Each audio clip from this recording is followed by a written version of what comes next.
हनुमान ज्ञान गुण सागर, जय कपीस तिहु लोक उजागर। प्रणाम सूर्यदेव। तुम्हारा कल्याण हो पुत्र हनुमान। अब हम पुनः किसी और निमित्त से मिलेंगे और अभी शीघ्र जाकर अन्य ग्रहों को भी रावण के बंधन से मुक्त कराओ।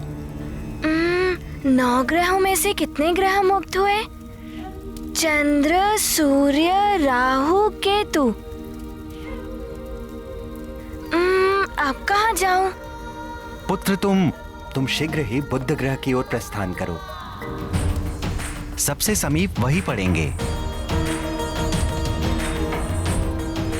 जैसी आपकी आज्ञा सूर्यदेव। तुम्हारा मंगल हो। प्रणाम। सदैव तुम्हारी जय हो हनुमान। जय हनुमान ज्ञान गुण सागर, जय कपीस तिहु लोक उजागर। रामदूत अतुलित बल धामा, अंजनी पुत्र पवन सुत नामा।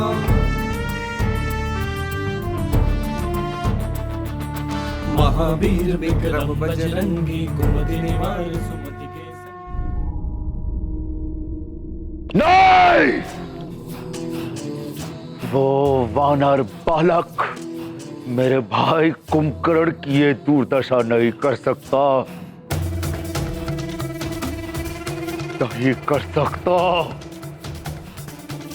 वानर बालक, अब तेरा वध करने के लिए स्वयं दशानन रावण आएगा। तुझे ये ज्ञात नहीं कि अंतरिक्ष में मेरी शक्ति का बल अधिक हो जाता है। अब तेरा अंत करने के पश्चात ही मेरे मन को शांति मिलेगी। मैं आ रहा हूं वानर। दशानन मेरा अपनी माँ का आशीर्वाद लिए बिना ही चला गया। आरंभ ही अपशकुन से कर रहा है वो। रुक जाओ दशानन। क्यों माते, क्यों रोका है आपने हमें?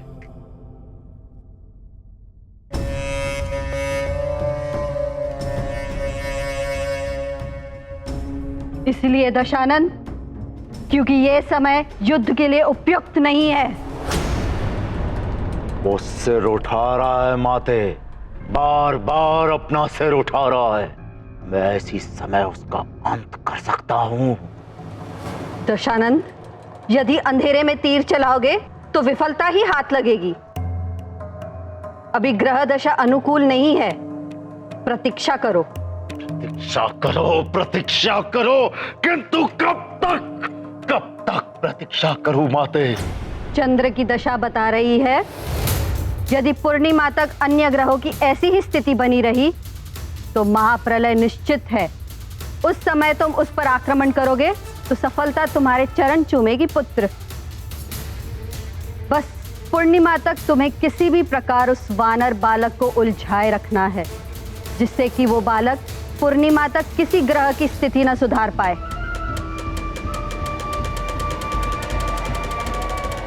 मेरे मायावी दूतों, प्रकट हो। तुम्हारे सम्राट लंकेश को तुम्हारी आवश्यकता है। प्रकट हो। जय लंकेश। तुम सब शीघ्र ही अंतरिक्ष में स्थित ग्रहों के पास जाओ। महानियुक्त हमारे रक्षवीरों को संदेश दो कि वो वानर बालक जहां भी पहुंचे वो उसे वहीं उलझा कर रखे। पूर्णिमा से पहले वो कहीं और नहीं पहुंचना चाहिए। जो आज्ञा लंकेश। जाओ। जय लंकेश।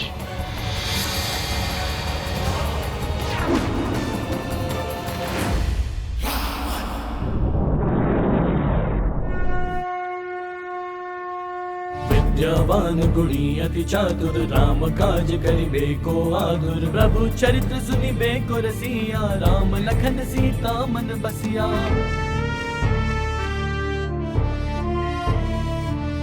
सूक्ष्म रूप धरि सिंह दिखावा, विकट रूप धरि लंक जरावा, भीम रूप धरि असुर संहारे, रामचंद्र के काज सवारे, लाए सजीवन लखन जियाए, श्री रघुबीर हरषि उर लाए। हनुमान। बुद्धदेव, मैं आ रहा हूँ आपको मुक्त कराने। सममाई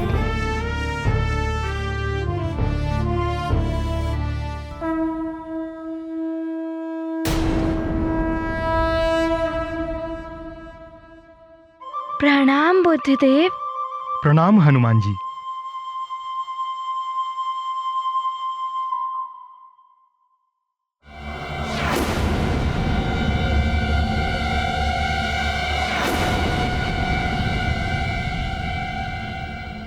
बुद्धदेव, आसपास इतना विचित्र सा क्यों लग रहा है?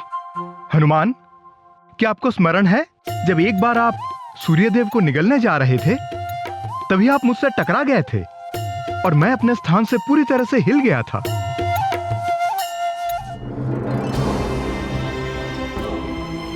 ये कौन अचानक उल्टी दिशा से इतनी तीव्र गति से मेरे बुध लोक की ओर चला आ रहा है? मुझ बुध को ही अपने मार्ग से विचलित कर दिया इसने।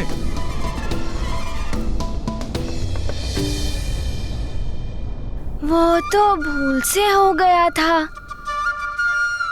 मैं क्षमा प्रार्थी हूँ, मुझे क्षमा कर दीजिए। तो तुम आ गए हनुमान। मुझे तुमसे ऐसी ही आशा थी। मैं जानता था कि तुम्हारा मुझसे सामना अवश्य होगा। अच्छा है ना, आपकी आशा पूर्ण हो गई। तुम्हें ब्रह्मांड में विचरण करने में रुचि है ना? मैं मयाक्ष तुम्हें खड़े खड़े पूरी सृष्टि दिखा सकता हूँ।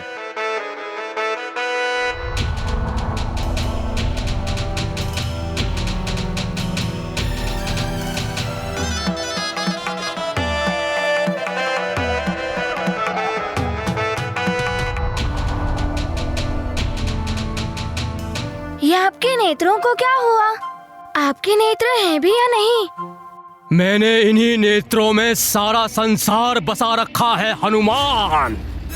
मैं तुम्हें यहीं से शिव जी के धाम कैलाश के दर्शन करा सकता हूँ।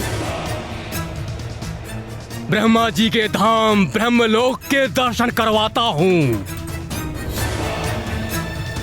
हनुमान, यह मयाक्ष बड़ा ही मायावी है। इसकी नेत्रों में मत देखना। दिखाई दिया तुम्हें?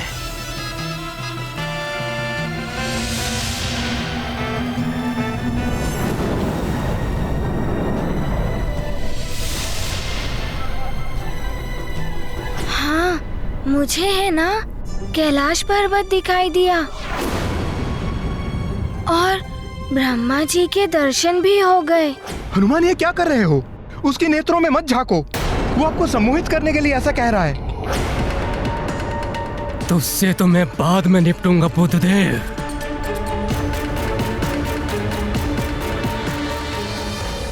बुद्धदेव तो कुछ भी कहते रहते हैं, उनकी बात तुम मत सुनो। तुम मेरी सुनो हनुमान। तुम्हें अपनी माँ के दर्शन करने हैं तो बोलो, मैं तुम्हें तुम्हारी माँ के दर्शन भी करवा सकता हूँ। माँ, हाँ, मुझे उनके दर्शन करने हैं। आप मुझे मेरी माँ के दर्शन करा सकते हैं? देखो मेरे नेत्रों में।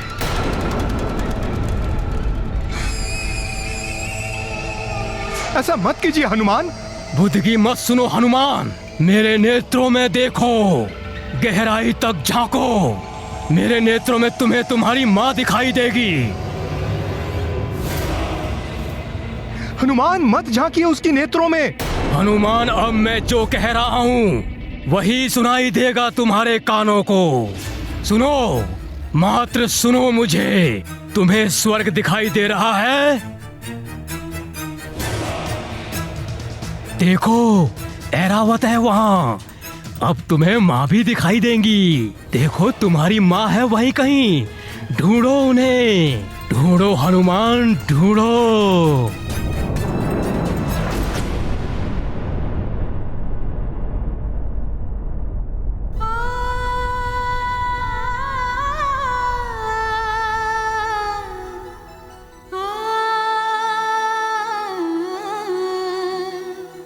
राक्षस मयाक्ष ने चतुराई से हनुमान को सम्मोहित कर लिया। अब कैसे मुक्त करा पाएंगे हनुमान ग्रहों को?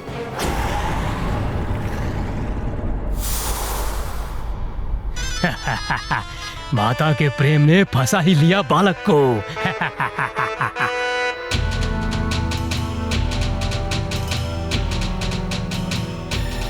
अब देख पाओगे तुम माँ को। देखो, हुए उनके दर्शन।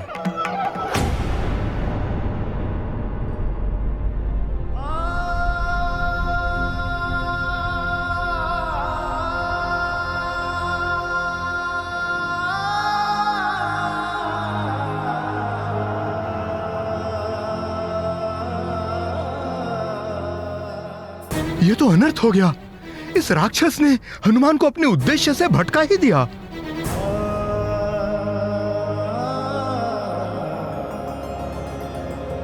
हनुमान को तो इतने वरदान मिले हुए हैं, फिर भी वो माया के बंधनों में कैसे बन गए द्वारकाधीश?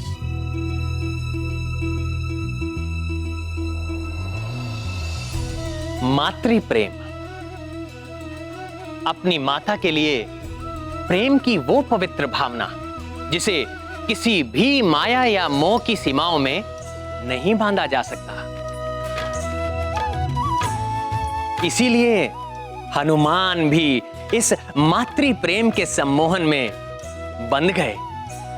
किंतु ये भी शाश्वत सत्य है, किसी के प्रति अत्यधिक प्रेम उसकी दुर्बलता बन जाती है और इस दुर्बलता का लाभ उठाकर शत्रु उसे अपने माया जाल में फंसा लेता है।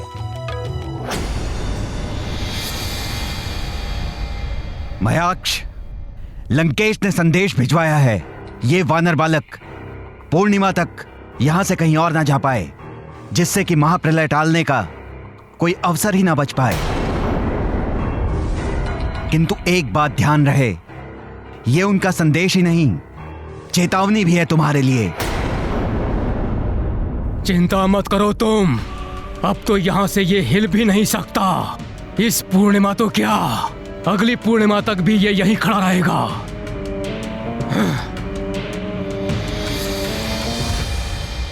क्या करूं मैं? पूर्णिमा तो निकट है। हनुमान को पूरी तरह से सम्मोहित कर लिया है इस मयाक्ष ने। अब तो हम ग्रहों की मुक्ति हो ही नहीं पाएगी और प्रलय मच जाएगी।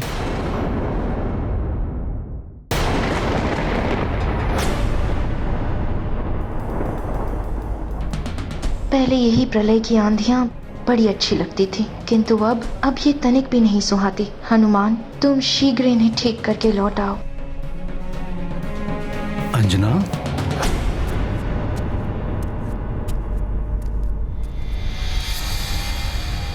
अंजना,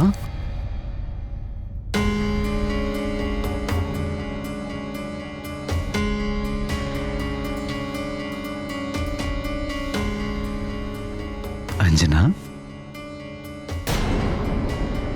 क्या बात है अंजना? व्याकुल दिखाई दे रही हो।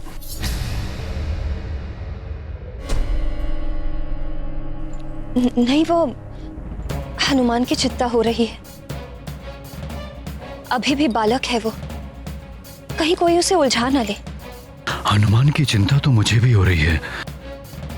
यदि मेरा वश चलता तो मैं भी चला जाता उसके साथ। किंतु आपके वश में जो है वो तो आप कर ही सकते हैं केसरी जी।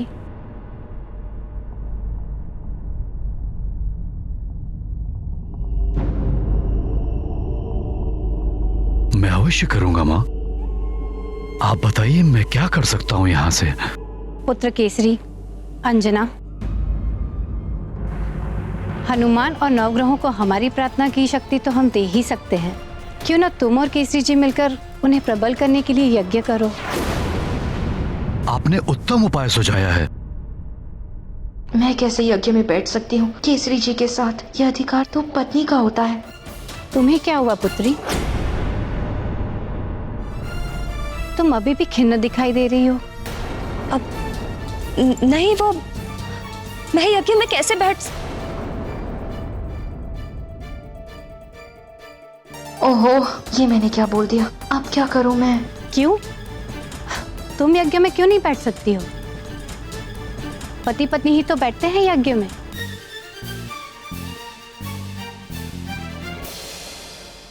अंजना, कोई दुविधा है तो बताओ। यज्ञ की शक्ति से देवताओं, ग्रहों, यहाँ तक कि प्रकृति को भी शक्ति मिलती है। आप सत्य कह रहे हैं, किंतु सुमेरु पर बार बार राक्षसों के आक्रमण हो रहे हैं। यदि हम दोनों यज्ञ में बैठ गए तो सुमेरु की रक्षा कौन कर पाएगा?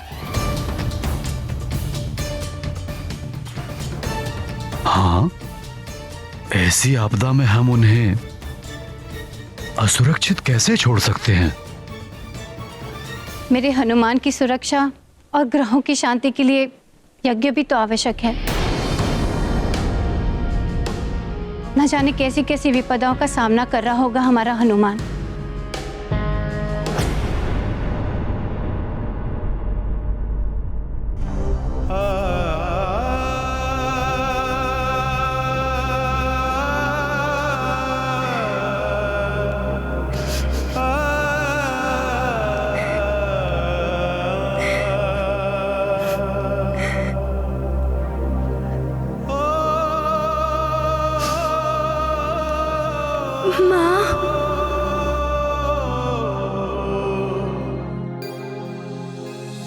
ग्रहों को बंधन से मुक्त करने गए हनुमान तो स्वयं ही सम्मोहन के बंधन में बंध गए हैं।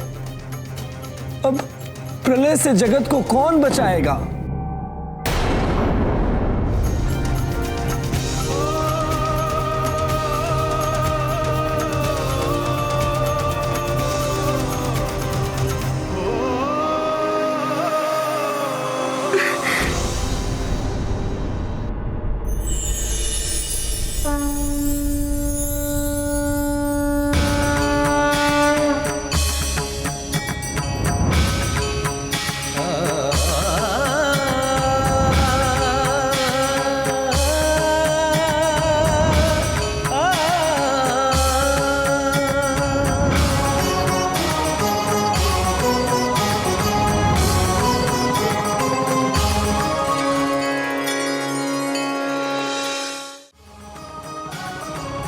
प्रणाम स्कंद माता।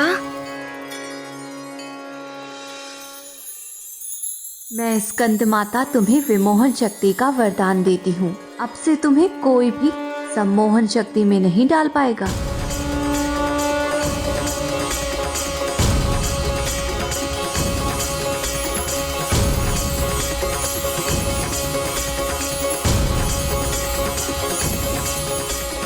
प्रणाम।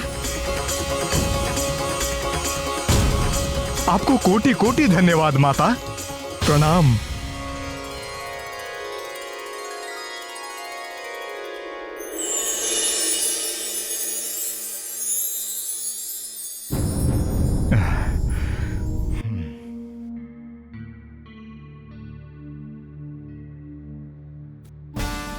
अब हनुमान क्यों इस प्रकार खड़े हैं? सम्मोहन से तो वो मुक्त हो गए थे। कुछ तो विशेष है इसके पीछे। सम्मोहन, अब आप मेरे नेत्रों में देखिए। हनुमान, कितने सुंदर नेत्र हैं आपके। अब आप मेरे मुख को देखिए। अति सुंदर, कितनी मधुर मुस्कान है आपकी। भोला सा मुखड़ा है, भोले शंकर की तरह।